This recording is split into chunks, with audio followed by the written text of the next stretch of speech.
and thank you all for being here today. It has become increasingly clear, profoundly so after Republicans' hearing last month on the origins of COVID-19, that SARS-CoV-2 emanated from a laboratory leak at the Wuhan Institute of Virology. You know, criminals have been convicted on less circumstantial evidence than currently exists supporting a lab leak, and every day more evidence is revealed. What did the Chinese Communist Party know and when? Independent scientific studies concluded that the first cases of COVID in China occurred somewhere between mid-October to mid-November in 2019.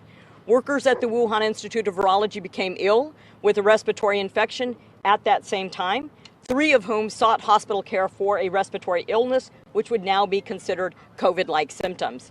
Investigators from WIV and collaborators across the globe reported in 2015 Nature Medicine publication the creation of a new hybrid bat coronavirus that could bind to and infect human airway cells, proving that the lab was doing dangerous research on bat coronaviruses, including gain-of-function research, which could accentuate the ability of these viruses to cause pandemics.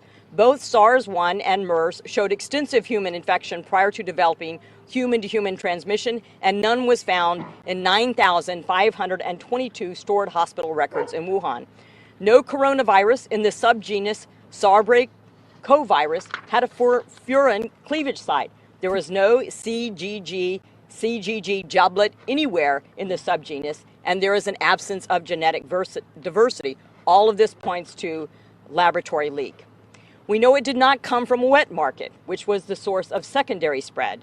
The World Health Organization investigation report failed to detect the presence of this virus after testing more than 80,000 wildlife, livestock, and poultry samples from 32 provinces in China. And remember, both SARS and MERS had an identified intermediate host.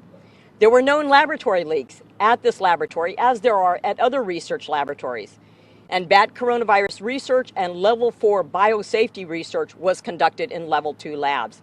The Wuhan Institute of Virology had been cited before for their lack of laboratory security.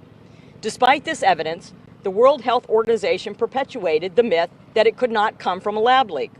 The World Health Organization cannot be relied upon to do thorough, impartial, and an objective investigation. It perpetuated the lies of the Chinese Communist Party that there was no human-to-human transmission. It delayed labeling this as a pandemic, and that there was a potential for asymptomatic spread. Wu helped the Chinese Communist Party cover up the true nature and origins of the pandemic, which has caused the loss of millions of lives around the globe. Only recently has the World Health Organization finally relented and acknowledged that the lab leak theory is possible. But yesterday, the Chinese Communist Party still refuses to cooperate. At our hearing, Dr. Richard Muller indicated that they have found no credible evidence that favors zoonotic origin. The origins of SARS-CoV-2 in the cover-up and its origins, both the cover-up and where it came from, they're important for a variety of reasons. It's important for public health, national security, and it's also important for how you in the media treat dissenting opinions, regardless from who they come.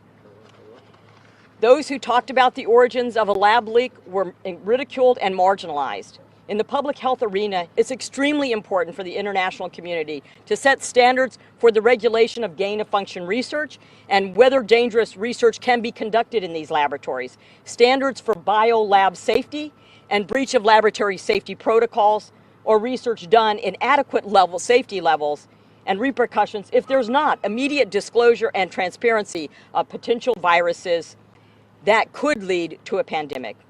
This will better help pandemic preparedness in the future.